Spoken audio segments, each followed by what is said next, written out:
Bongga? Bongga, ang dami mong ano manay ha. Mayaman ako. Ang dami mong Bakon. baon ha. Bawal dito ang ano.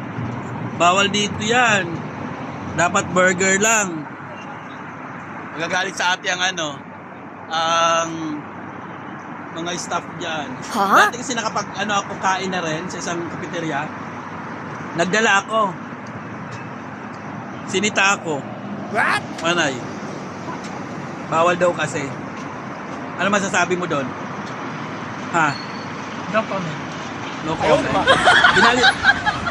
Inano nga kami sinita, sabi nga namin, bakit? May order naman kaming ano ah.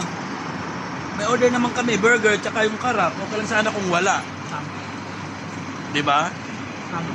Kaya, huwag nyo kaming sitahin na may order kami, hindi kami umupo lang dyan na ano, na wala kaming order. Kaya ayun, nanahimik siya.